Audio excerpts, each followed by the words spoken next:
When we think about the Inquisition, we think of something ancient that we have left behind. A dark organization of monks trying to root out heresy, something we'd never see today. And of course, the Inquisition is gone, right? Is it? Well, as you'll see in the second part of this video, it is and it's not. It changed, it morphed, but it's still with us today. So, in order to understand what the Inquisition was and what the Inquisition is, today we'll go through its entire history, its different forms, what it was, what it wasn't, what it tried to do, and what it did. So let's buckle up and enter again into the catacombs of the darkest corners of European history. The medieval church claimed to be the sole guardian of salvation, but by the 12th century, that authority was under siege. While the popes until then were put often under siege by armies, they were now under siege by ideas. Heresies like Catharism spread across southern France and northern Italy, teaching doctrines that undermined the church's sacramental system, its hierarchy, and even the moral legitimacy of its wealth. It was a proto-Protestant Reformation. To the papacy, this wasn't just dissent, it was insurrection, and in 1184, Pope Lucius III issued Ad Abolendam, a turning point in Christian history. The bill instructed bishops to root out heresy through investigation and to cooperate with secular rulers in punishing the guilty. It didn't establish an organization, an inquisition yet, but it laid the foundation. Heresy was now a criminal offense, not just a spiritual error, and would be rooted out using police methods. The growing urgency of the threat led to stronger action quickly. In 1231, Pope Gregory IX created a permanent system of inquisitorial courts through the bull Excommunicamus. The church would no longer rely on reluctant or compromised bishops, it would dispatch its own agents. This was the birth of the medieval Inquisition.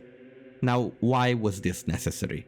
To us, bishops, especially medieval bishops, can seem very far away. They look regal in paintings and inscriptions, but in reality they had a very deep relationship with the population, especially in low population areas where heresy could take root easier, meaning they were friends with the people around them. They knew them.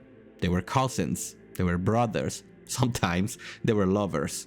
We are, after all, in pre-Counter-Reformation Catholicism, where lots of bishops and priests were marrying silently. And so in order to do the job, an organization was required, something colder, something sharper. The chosen agents were Dominican friars, members of a newly formed order committed to preaching and doctrinal precision. Unlike bishops, who were tied to local power structures, Dominicans were mobile, highly educated, and above all, loyal to the papacy. The mandate was simple: identify heretics, extract confessions, and preserve the purity of the faith at any cost. What emerged was a legal and bureaucratic system unlike anything seen in the medieval world. The Inquisition developed its own procedures. Anonymous denunciations were encouraged. The accused had no right to know their accusers, and the defense lawyers were rare.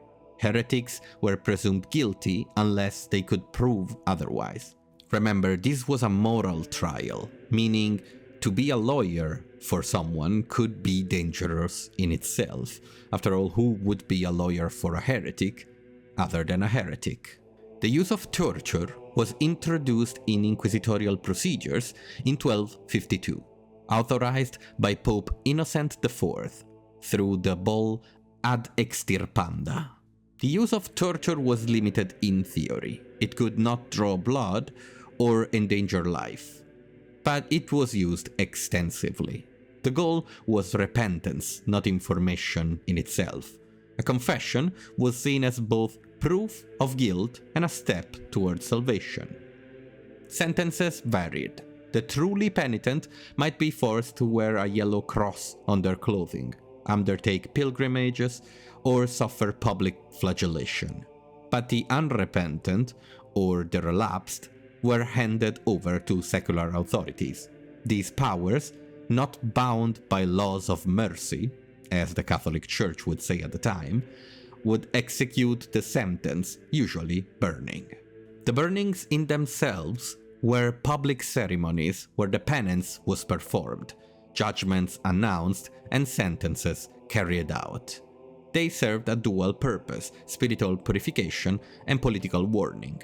They were public, as we said, and well, we had a whole video about public punishment and how it was a spectacle, and this was no exception.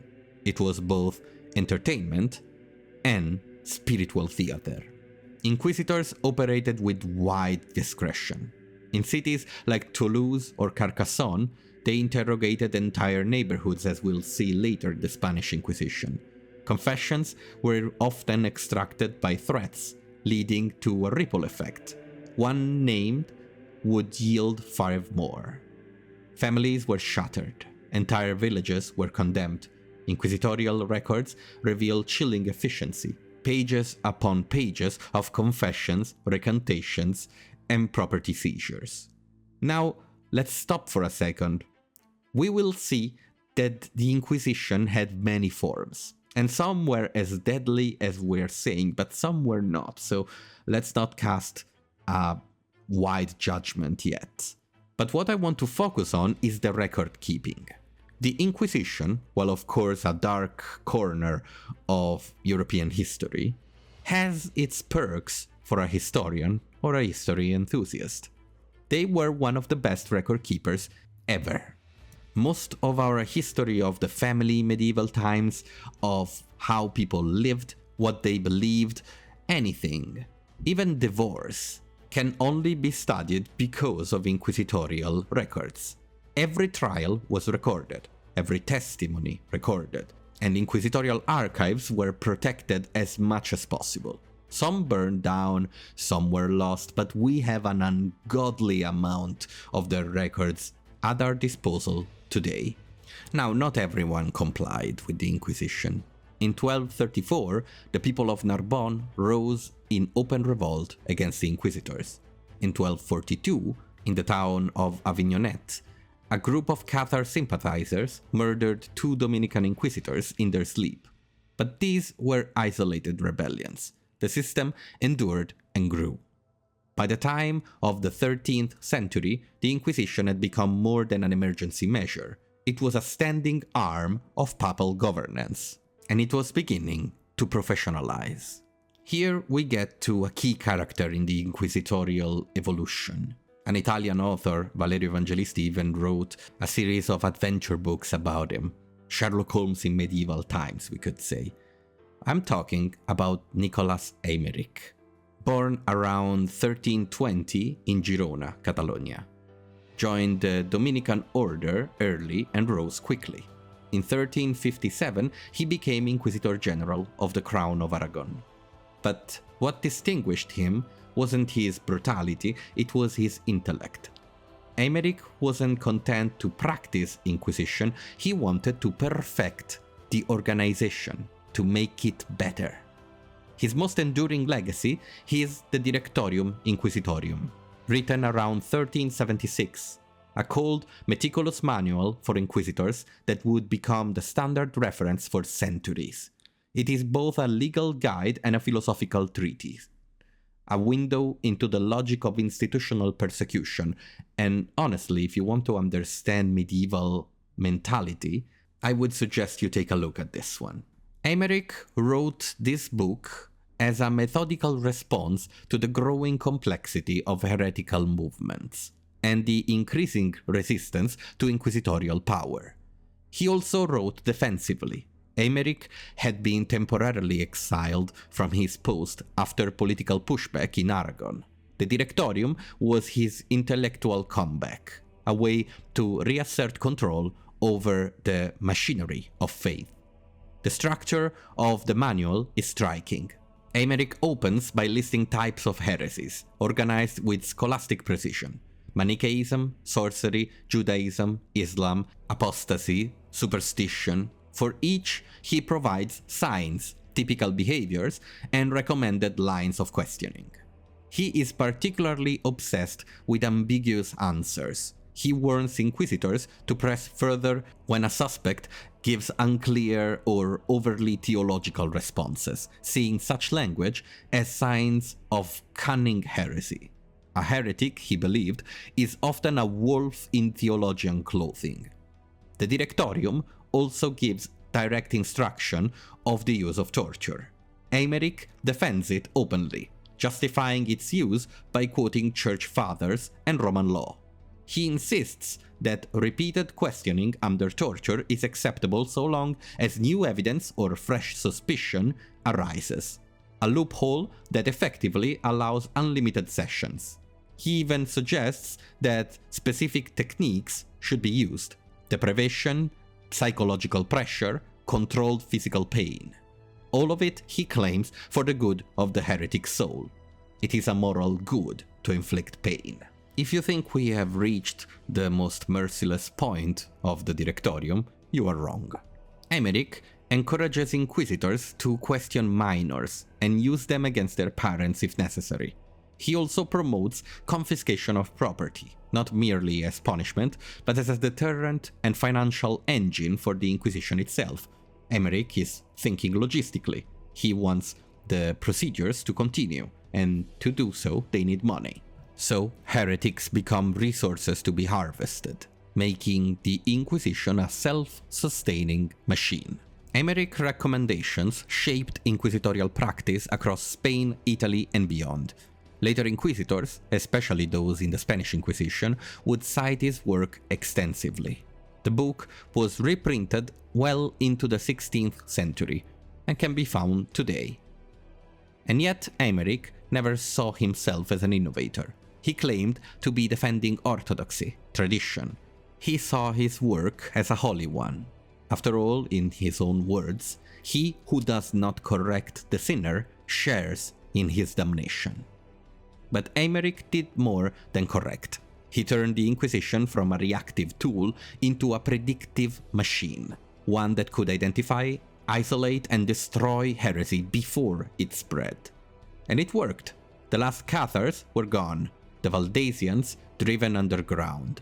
But Emmerich's greatest gift to the Church was not in dealing with the past, it was in arming it for the next phase of religious control. One that would fuse church and state in a single weapon. One that would burn through Spain.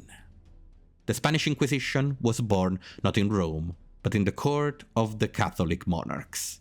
In 1478, Ferdinand of Aragon and Isabel of Castile secured a papal bull from Sixtus IV, allowing them to establish an independent Inquisition, one not under papal control, but answerable to the crown.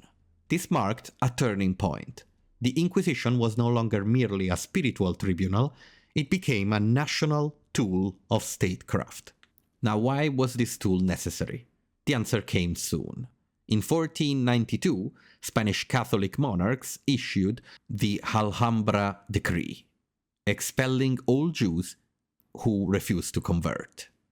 But long before that edict, Spain had already become a furnace of suspicions. Tens of thousands of Jews had converted to Christianity during the violent persecutions of 1391. Now, to understand this, we have to look at the history of Spain. Spain wasn't Catholic a few centuries before. It had been reconquered through the Reconquista.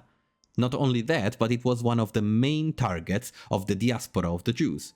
So, you had a lot of Jewish people, you had a lot of Muslim people, and a majority of Catholics who held power. In situations like the persecutions of 1391, people would convert, becoming conversos. That was the term that was used. It's a term colored with suspicion. You were converted, you were Christians, you were Catholics, but were you? Or were you still practicing your own religion, your own rituals, in the privacy of your home? Many conversos continued, in fact, to practice Jewish customs or Muslim customs in secret. They would light Sabbath candles on Friday night. They would avoid pork. In the Jewish community, they were called, or so-called, crypto-Jews, and they became the prime target of the Inquisition during its first century. By the late 15th century, a new obsession about conversos had emerged. Limpieza de sangre. I'm sorry for the pronunciation. It means purity of blood. It wasn't enough to be a Christian, you had to be descended from old Christians, free of Jewish or Muslim ancestry. Thus began a racialized heresy hunt, one that condemned people not for their faith, but for their family ties. The Inquisition was not the first to enforce this idea, but it gave it bureaucratic life. Tribunals investigated the family trees of suspects. Testimonies and denunciations could hinge on whether someone's grandmother had once baked matzah in secret or had spoken Hebrew prayers while dying. And the consequences were brutal. In 1485, the Inquisitor Pedro Arbues was assassinated in Zaragoza, allegedly by converso conspirators. His murder triggered a wave of arrests and executions, reinforcing the view that conversos were a fifth column within the church. The incident helped solidify its support for the emerging Inquisition. Under Tomás de Torquemada, a converso by ancestry himself, thousands were tried for being in any way related to Judaism. Sentences ranged from public humiliation and confiscation of property to burning at the stake, sometimes in mass executions called auto da fe. Whole families were erased from civic life. Wealthy conversos, many of them bankers, physicians, and scholars, were destroyed, their fortunes absorbed by the crown. The obsession with limpieza de sangre would outlive the formal powers of the Inquisition. For centuries, Spanish universities, guilds, and church offices required proof of clean blood for entry. The stain of ancestry became a civic disability. And the logic spread. In colonial Latin America, similar systems were applied to indigenous people and Africans, codifying a racial caste system rooted in religious purity. What began as a tribunal to root out heresy had become a racialized bureaucracy of suspicion. Faith and blood were fused, and guilt could be found in one's family tree. In its fixation on origin, the Inquisition, the Spanish Inquisition, gave birth to a deadly modern idea that who you are is more dangerous than what you believe. Heresy, in the opinion of the Spanish Inquisition, can be inherited. The Spanish Inquisition perfected the techniques of institutionalized fear. It also established central archives, standardized procedures. They needed to follow the genealogy of everyone after all. So we could actually say that they worked a lot to produce procedures that are basis of modern states today. Going back to the indigenous people of the New World, in 1507 the office of Inquisitor General passed to Cardinal Francisco Jiménez de Cisneros, a man as zealous in religious reform as he was in forced conversions. And under his leadership, the Inquisition truly reached over the Atlantic and into the Americas. Initially, indigenous people were exempt from inquisitorial trials due to their recent conversion. Eventually, they fell under suspicion for the same practices that the missionaries had brought with them. The idea of syncretism. Now, syncretism isn't nothing new. It's not something that was invented in colonial times. We find syncretism in the Merovingians, in the first Franks. We find syncretism in almost all of the barbarian people that became Christian after the fall of the Roman Empire or right before it. Syncretism means finding common ground between your previous religion and your new one. And so you have Viking raider Jesus in statues produced by the Franks. And in the New World, this practice was heavily used to make Jesus and Christianity more acceptable to the local population. The Inquisition arrived in New Spain, Mexico, and Peru. setting up tribunals that would operate into the 19th century. Women, too, became targets, especially those accused of superstition and unorthodox spirituality. In a Spain struggling with famine, plague, and war, the Inquisition offered clarity, a simple narrative of enemies within. It has to be said that while this was less true in Spain and will be a lot more true in Italy and other places as we will see now, the Inquisition weirdly could also be a strong ally to women. Inquisitorial tribunals were often used to denounce spouses that had abandoned their family. While not being heresy per se, the union of marriage was still sacred, and so those who went out of it should be punished. Now, this didn't mean that the Inquisition would bring back the husbands. This was often impossible, they had disappeared. But it meant that it allowed women special statuses in order to continue their lives alone or with their family. There are even inquisitorial records of the first child support, you could say. When a husband already had another life, he had escaped his responsibilities, the Inquisition, if they found him, would take money from him, resources, and provide, at least for a time, for the family he had abandoned.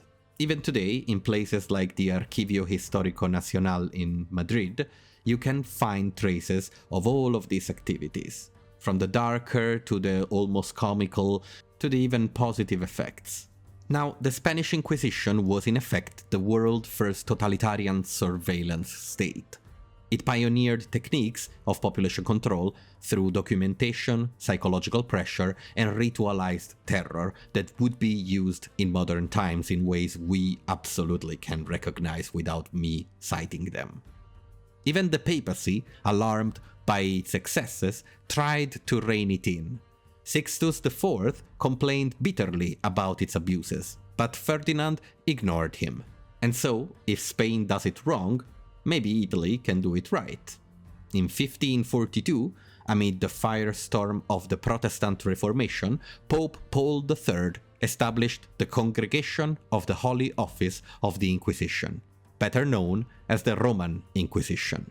Unlike its Spanish counterpart, this Inquisition was a direct instrument of the papacy, designated not to serve a nation, but to defend the universal authority of the Church. Luther's thesis had ignited rebellion. Calvin's theology was spreading like wildfire. Printing presses churned out dangerous ideas by the thousands. Europe was fracturing, and Rome's answer was centralization. The Roman Inquisition did not rely on fire and spectacle as the Spanish Inquisition did. It moved quietly, precisely, and above all, intellectually. Its mission was not just to punish heresy, but to detect and define it. It construct the very boundaries of orthodoxy in the age of print and reason. At the head of the organization sat a panel of cardinals, the Sacred Congregation, answerable only to the Pope. It wielded enormous power, able to summon suspects, censor books, and enforce doctrinal uniformity. Its influence was strongest in Italy, but it extended across Catholic Europe. Perhaps the most famous victim of the Roman Inquisition was Giordano Bruno, a former Dominican friar, ironic considering the Dominican involvement in the beginning of the Inquisition, who turned philosopher.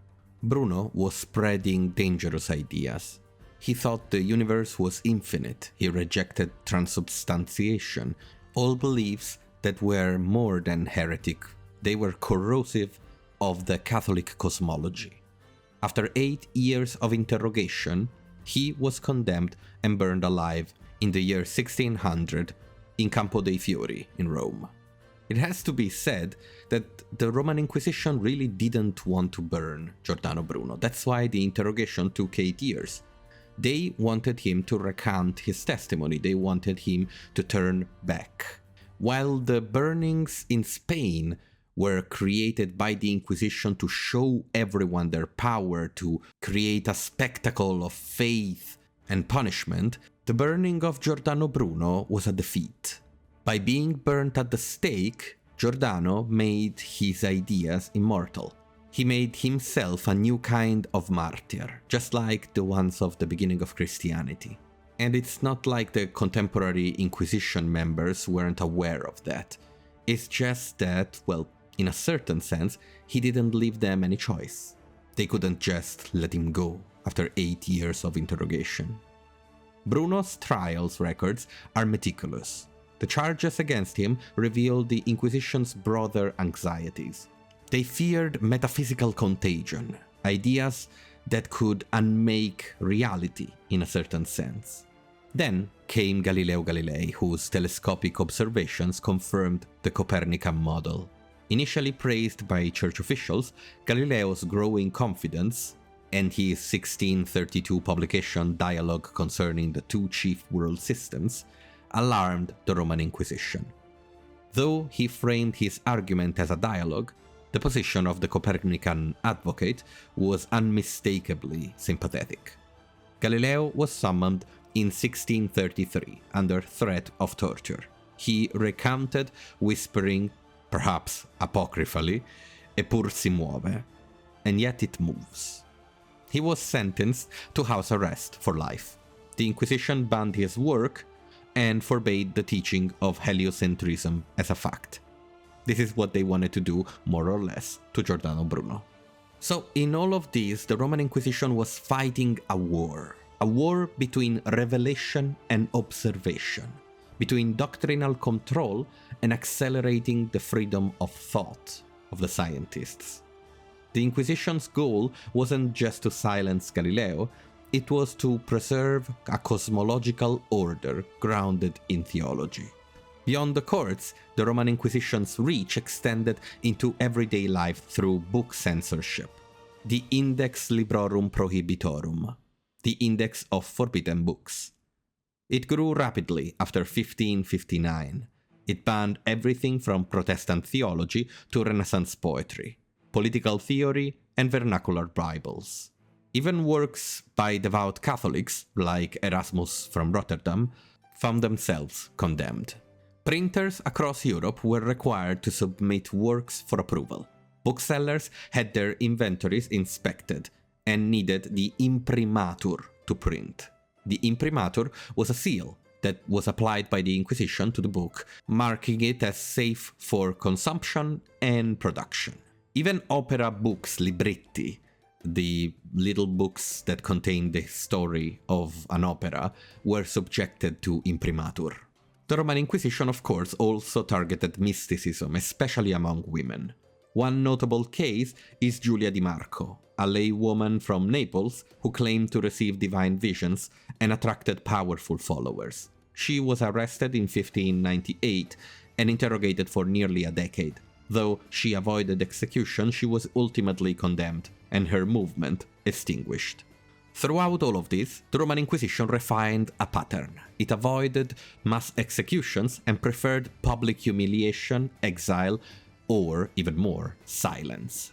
Its power was not in killing, but in suppressing without drawing attention. It was a subtle organization made of intellectuals who understood the consequences of what was happening and tried to hold the line, we could say, for Catholic orthodoxy.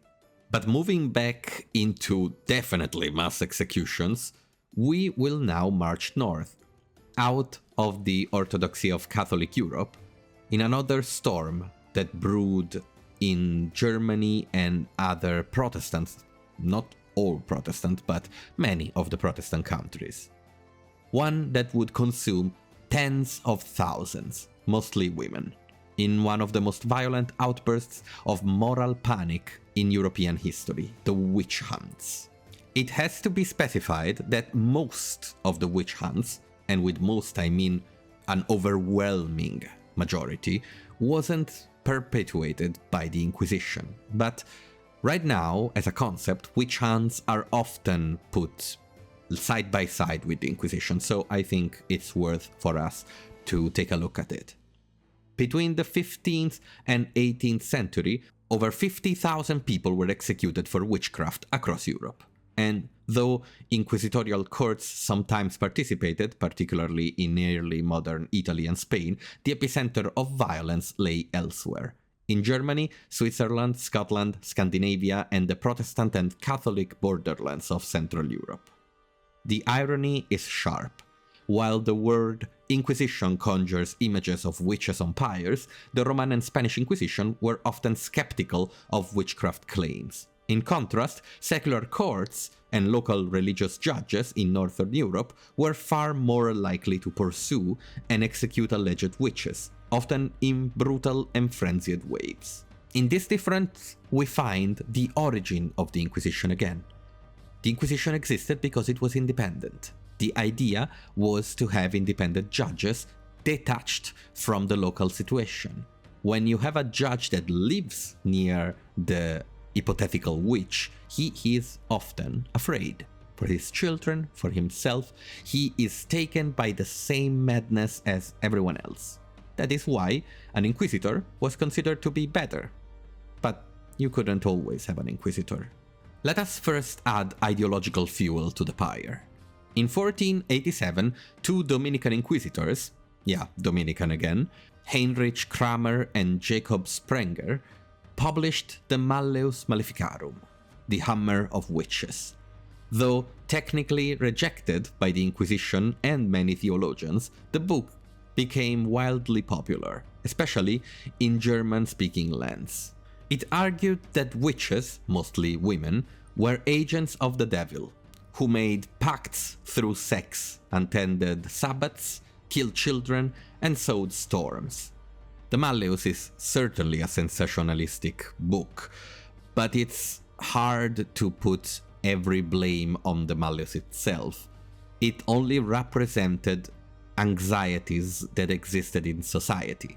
The witch represented the inversion of what was thought women should be. Mothers and saints, in certain sense, mothers and virgins. So inverting it made them, of course, sexually extreme and ready to sacrifice their own and other people's children mercilessly. The audience of the Malleus was lay judges, magistrates, and Protestant preachers. These were the ones who took the hammer to heart. Between 1560 and 1660, the Holy Roman Empire experienced some of the worst witch panics in history. In Würzburg, over 900 people were executed in a single decade, including children, clergy, and even nobility. In Bamberg, the witch bishop, Johann Georg II, oversaw mass burnings and even built a torture chamber called the Drudenhaus. Far away in Scotland, King James VI, later James I of England, personally obsessed with witchcraft, authorized torture and trials that led to hundreds of executions, many of them poor illiterate women accused by their neighbors. These hunts were fueled by local anxieties. The role of women, as we said, was important, but there also was failed harvests, plagues, war, and the social chaos unleashed by the Reformation. In regions where Protestant and Catholic forces clashed, witch trials were often a form of spiritual cleansing, a way to prove religious zeal and divine favor. Paranoia became a public ritual. We are, after all, looking at an age where people had turned their back to the ancient ways, the Catholic Church. The war between the Protestants and the Catholics, the clash, we could say more than war, was about souls, salvation. It was personal to every single person involved in it. So while witch trials cannot of course be justified, it is understandable how people at the time were full of a level of anxiety about their immortal soul, their eternity, terrified of taking the wrong choice or to be led astray. Since, after all, someone was. Someone was being led astray. Half of Europe was Catholic, half of Europe was Protestant, half of Europe was doomed. And so, of course, you can imagine how this translates to the devil or the witch trying to get your soul. Because, in reality, in their way of looking at the world, of course, someone truly was. The Inquisition, by contrast, downplayed witchcraft often, especially by the 17th century. In Spain, for example, the Inquisitors at Logrono, pardon my pronunciation, investigated a mass panic in the Basque region in 1609. Out of thousands of accusations, only a dozen were condemned, and even these sentences were cautious. One inquisitor, Alonso de Salazar, wrote after the trials, "There were neither witches nor bewitched until they were talked about." This rational skepticism set the Inquisition apart.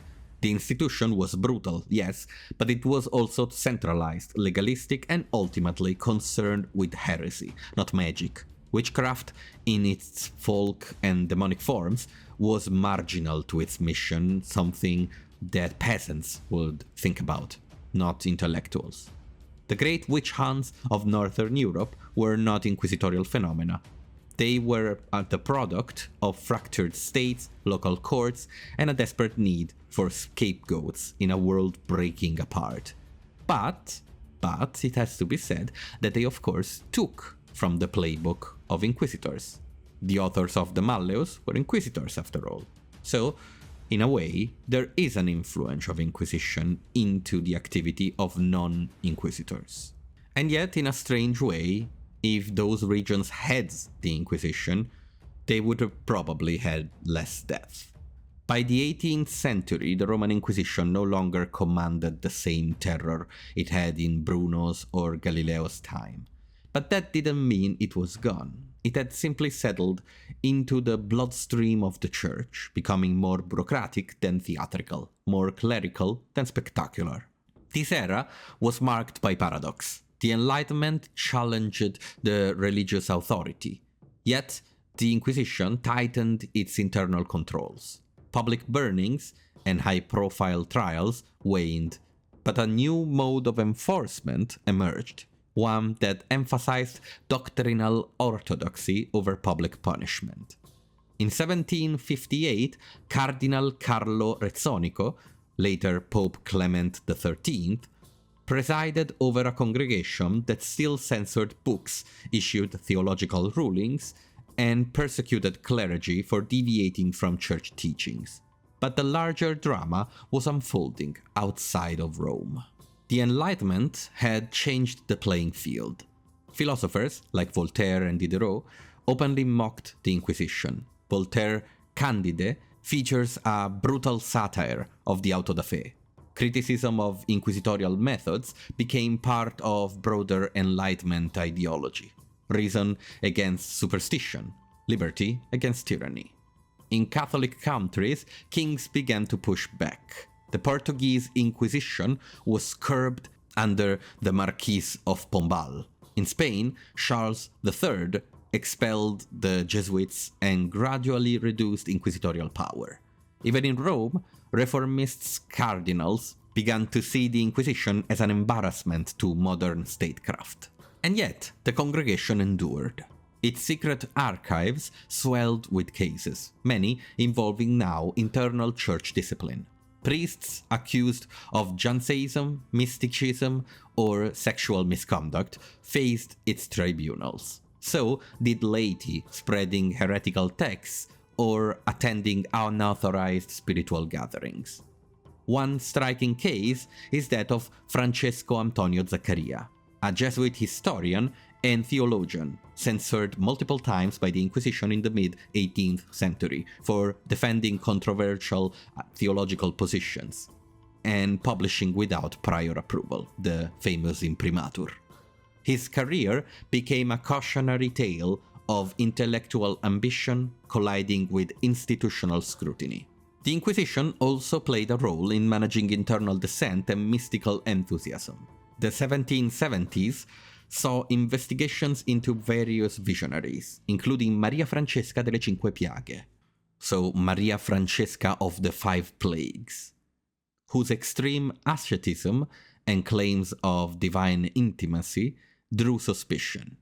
She was never condemned, but her followers were warned, monitored, and gradually marginalized. The silencing strategy that the Roman Inquisition was already known for had evolved and now acted completely in the shadows. In 1808, Napoleon invaded Rome and briefly abolished the Inquisition. He looted its archives and ridiculed its functionaries. But with the fall of Napoleon, the congregation was restored in 1814 by Pope Pius VII. Its offices, procedures, and mission largely intact. This continuity, even after revolutionary disruption, speaks volumes about his ability to endure. By now, the Inquisition was no longer about rooting out heresy among the masses. It had become a guardian of theological boundaries within the Church itself. It had morphed, changed. It published decrees, investigated clergy, and maintained the Index of Forbidden Books, which was still in full effect. The 19th century, however, brought new enemies, especially one: liberal Catholicism. Doesn't sound that threatening, right? The push for national unification also was a problem, especially in Italy. The increasing independence of European states threatened papal authority. The congregation reacted with caution, but was determined to fight. In 1854, Pope Pius IX declared the Immaculate Conception of Mary a dogma. It was a bold assertion of papal authority in an era of waning temporal power. Behind this decision stood doctrinal gatekeepers, including members of the Inquisition, ensuring theological compliance across seminaries and pulpits.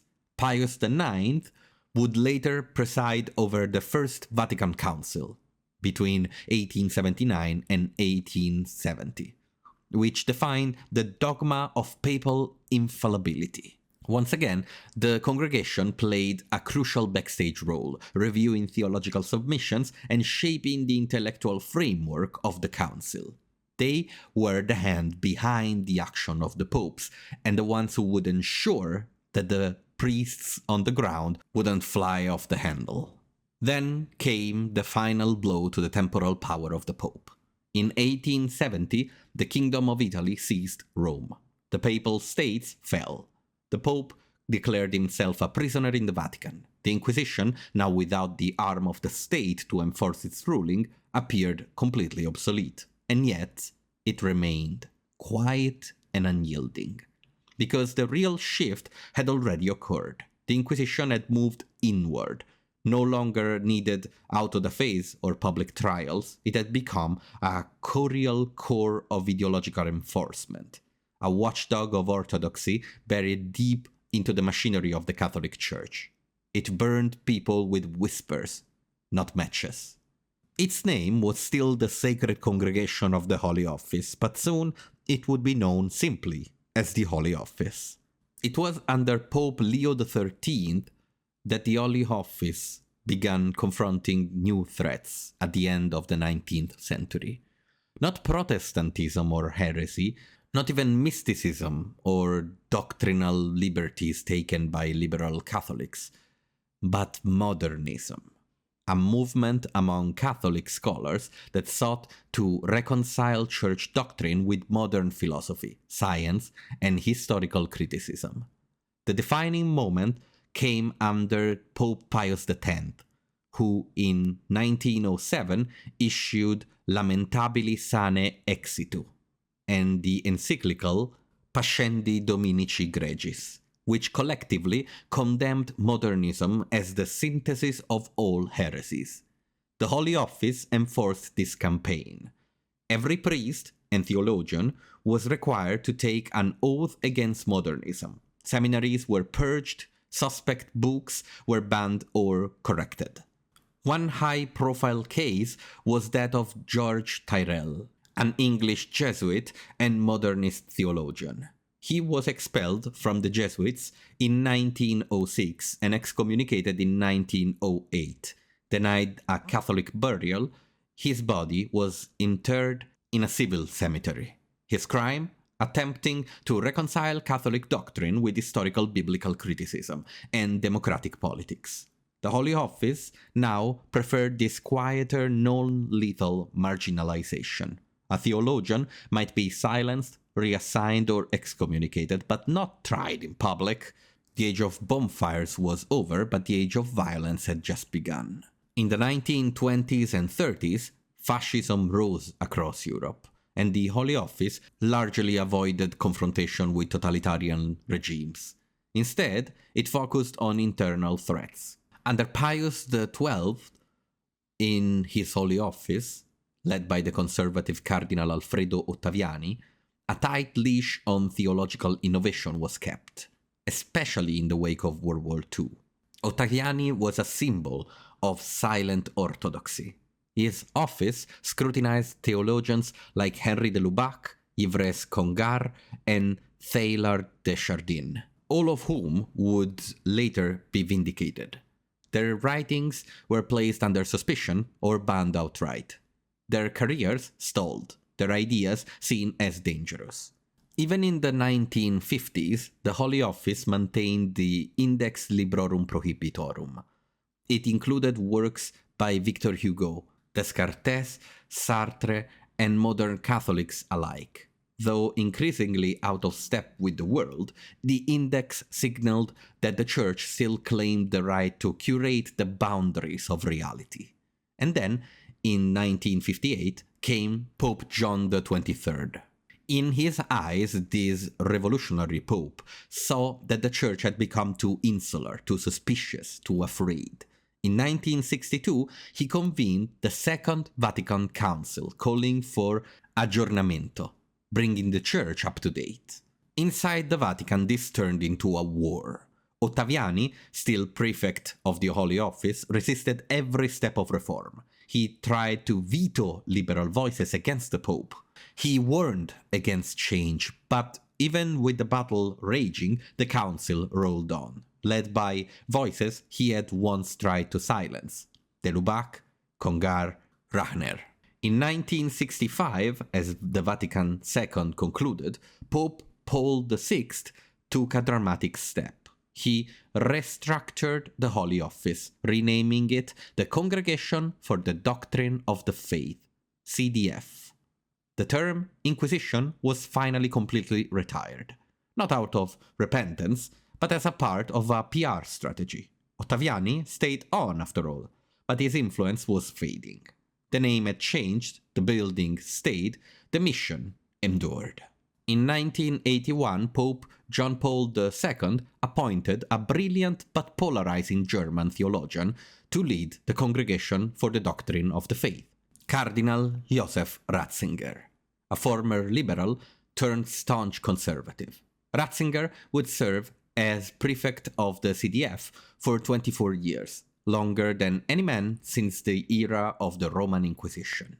The press dubbed him the Panzer Cardinal and God's Rottweiler. He did not object.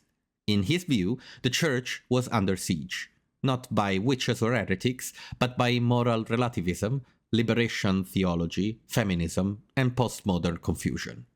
Under his leadership, the CDF reasserted itself as guardian of the orthodoxy. It was no longer burning heretics, it was absolutely silencing them. Not a new tactic, but a reaffirmed one in a very modern era. One of the first major confrontations was with liberation theology, a movement born in Latin America that emphasized Jesus as a liberator of the poor and advocated for social and sometimes revolutionary action. In 1984 and 1986, the CDF published two critical instructions, condemning key aspects of liberation theology as dangerously close to Marxism. Ratzinger personally oversaw disciplinary action against major figures. Let's take two examples.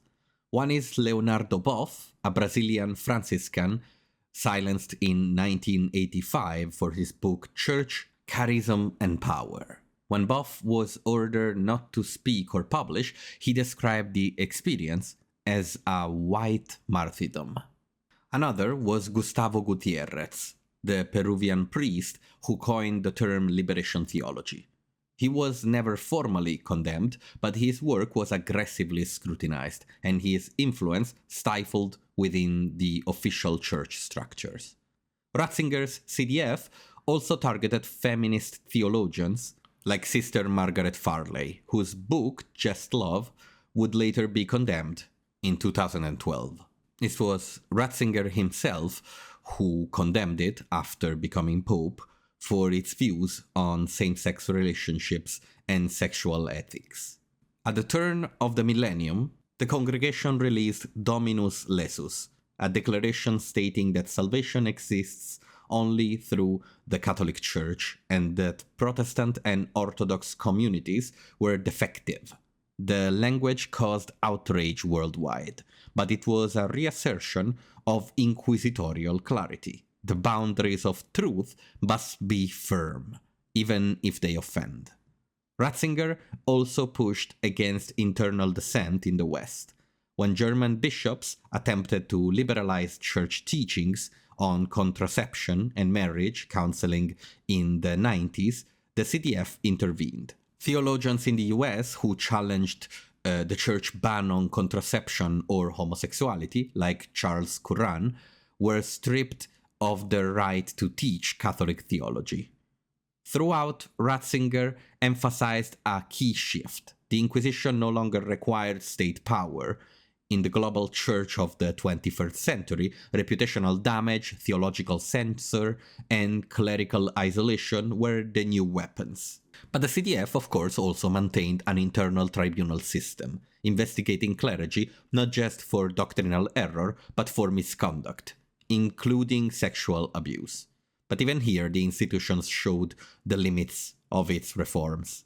Critics accused the CDF of prioritizing secrecy over justice, something we have heard a lot about, protecting the church image rather than the victims. By the early 2000s, the press was drawing direct lines between inquisitorial secrecy and abuse cover-ups. The habit of internal handling, of punishing scandals instead of sins, had root centuries deep. When Ratzinger became Pope Benedict XVI in 2005, he brought the CDF perspective to the papacy itself. His reign was marked by both continuity and crisis. He upheld orthodoxy, continued cracking down on dissent, but struggled to control the growing tidal wave of abuse revelation. In 2013, Benedict XVI made history by resigning from the papacy, the first pope to do so in nearly 600 years. Some observers saw this not as weakness, but as the logical end of an era. The Inquisition had survived, but the old guard could not outpace modern transparency. Still, his legacy as the final Inquisitor Pope remains powerful. For decades, Ratzinger's CDF acted as true doctrinal engine of the Church, shaping everything from interfaith dialogue to moral theology. And while the world around it changed, while cathedrals emptied and digital culture surged, the Inquisition never truly stepped back. And so it was time for the next act. In 2022, Pope Francis renamed the Congregation for the Doctrine of the Faith, turning it into the Dicastery for the Doctrine of the Faith, DDF. A shift that might be bureaucratic, but marked the final absorption of the Inquisition into the modern papal administration. Behind the new name, the same old institution remains, but it is now more, let's say, under control instead of in control. It is still housed in the same 16th century palazzo where Galileo was condemned. The DDF still fulfills the core inquisitorial task, defining what Catholics are permitted to believe, teach, and practice. Today, it works in two distinct sections. The disciplinary section, which handles cases of clerical abuse, misconduct, and laicizations, and the doctrinal section, which oversees theology, interfaith dialogue, and ecclesial unity. So, even if more abuses cases are heard by the DDF these days, inquisitorial legacy continues to manifest. In 2023, in a very Roman Inquisition decision, the DDF confirmed that transgender people could, under certain conditions, be baptized or serve as godparents, so long as no public scandal was caused. There is the Roman Inquisition. This is the Inquisition of silence, the Inquisition Ratzinger led, that still bears his fangs. Some level of reform has been attempted under Pope Francis. In 2023, he appointed Archbishop Victor Manuel Fernandez as the new prefect of the DDF, known as a personal ally of the Pope and more progressive as a theologian than most. Fernandez signaled a change in tone. His mission, according to Francis, was to promote theological knowledge, not just condemn errors. This echoed the Vatican II's shift from an inquisitorial posture to a missionary one.